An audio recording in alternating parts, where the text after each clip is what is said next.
Kasih karunia dan damai sejahtera Allah Bapa kita dan anaknya Tuhan Yesus Kristus menyertai saudara. Amin.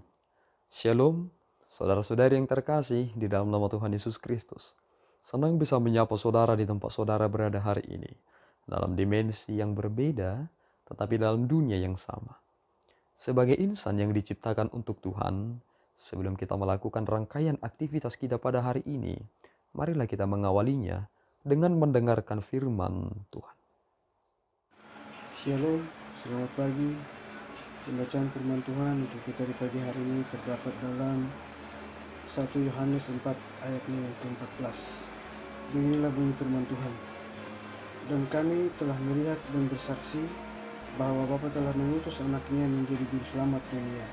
Demikianlah firman Tuhan untuk kita di pagi hari ini. Selamat pagi, shalom. Saudara-saudari yang terkasih di dalam nama Tuhan Yesus Kristus, judul perikop kita hari ini adalah Allah adalah kasih. Bagaimana kita memahami kasih Allah? Tentu ketika kita melihat Yesus Kristus, maka kita mengetahui bahwa Allah adalah kasih.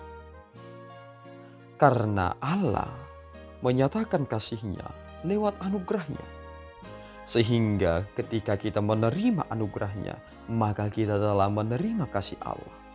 Itulah yang dinyatakan kepada kita.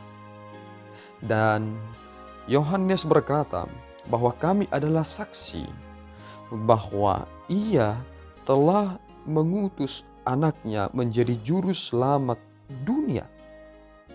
Sehingga ketika Yesus Kristus telah menjadi bagian hidup kita, maka sifat dari Allah yang sesungguhnya itu akan berada di dalam diri kita.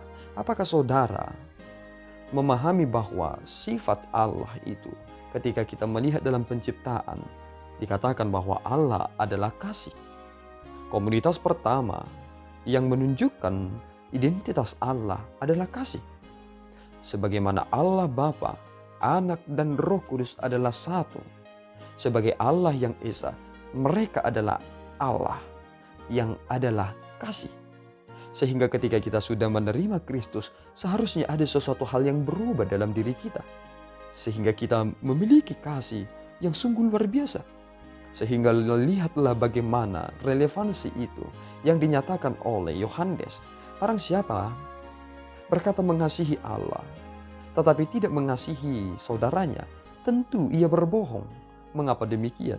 Karena dia ingin mengasihi yang tidak dapat dia lihat, tetapi sulit untuk mengasihi yang ia lihat di dunia ini.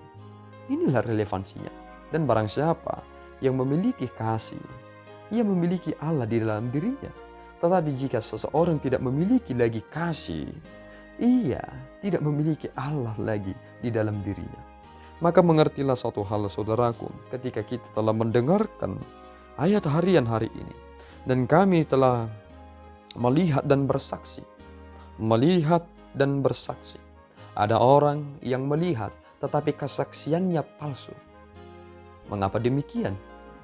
Karena itu sudah terjadi berapa kali dalam kehidupan ini. Kesaksian yang benar bisa ditutup-tutupi ketika disogok. Tetapi lihatlah bagaimana pernyataan firman itu telah disampaikan dengan begitu murni. Kesaksian para rasul-rasul menyaksikan betul-betul tentang apa yang mereka lihat, tentang apa yang mereka dengar. Sama seperti yang dikatakan oleh Yesus Kristus. Apa yang kukatakan kepadamu bukan ucapanku sendiri, tetapi apa yang aku dengar. Dan Yesus sendiri adalah firman yang menjadi daging itu. Dan Ia adalah Alfa dan Omega. Semakin kita mengerti hal ini, maka akan semakin tahu kita apa yang menjadi tanggung jawab kita di dunia ini. Apakah kita sudah memiliki kasih yang Tuhan tuntut dalam kehidupan ini? Karena hal tersebut harus sinkron dalam kehidupan ini. Perintah ini kita terima dari Dia. Barang siapa mengasihi Allah, ia juga harus mengasihi saudaranya. Itulah yang disaksikan oleh Yohanes, dan itu dinyatakan kepada kita sebagai orang-orang Kristen yang sudah dewasa. Maka kita akan melihat dunia ini secara universal, tetapi tidak akan melihat dunia ini secara parsial. Kita akan mampu memposisikan diri kita dengan baik, mengasihi sesama dengan baik. Tetapi barang siapa tidak mampu mengasihi dirinya, apakah dia juga mampu mengasihi orang lain? Orang yang berkata mengasihi Allah tetapi mengasihi sesamanya, tidak bisa, dia berbohong. Saudara juga harus mengerti hal yang baik dalam kehidupan ini. Berapa persen yang saudara pergunakan untuk kesehatan saudara? Jangan-jangan saudara adalah orang yang sangat pelit. Mengapa demikian? Terlalu pelit dengan kesehatan saudara. Saudara bekerja, memiliki gaji 5-15 juta. Tetapi tidak ada persenan yang pas untuk kesehatan ini. Jika saudara sudah sakit dan saudara harus cuci darah, apakah saudara akan memiliki uang yang cukup untuk membayar itu? Maka perhatikanlah dengan baik. Jika saudara ingin mengasihi orang lain, perhatikan juga diri saudara. Jangan-jangan saudara lupa untuk membahagiakan diri saudara dengan cara yang benar. Tuhan memberkati saudara. Kita berdoa.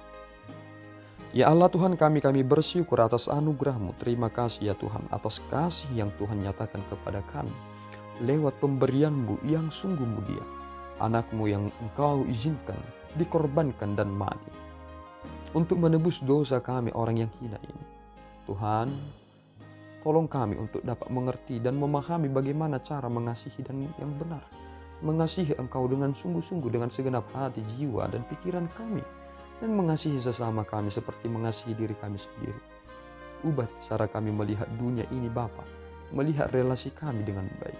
Sehingga tidak ada satu hal yang kami tinggalkan, tetapi kami berusaha untuk melakukan yang terbaik. Karena Tuhan membutuhkan standar yang sungguh-sungguh luar biasa. Terima Tuhan pujian kami yang kami sampaikan. Hanya di dalam Yesus Kristus kami telah berdoa dan mengucap syukur. Anugerah Tuhan kita Yesus Kristus, kasih setia Allah Bapa, dan persekutuan Roh Kudus menyertai saudara. Amin. Tuhan Yesus memberkati.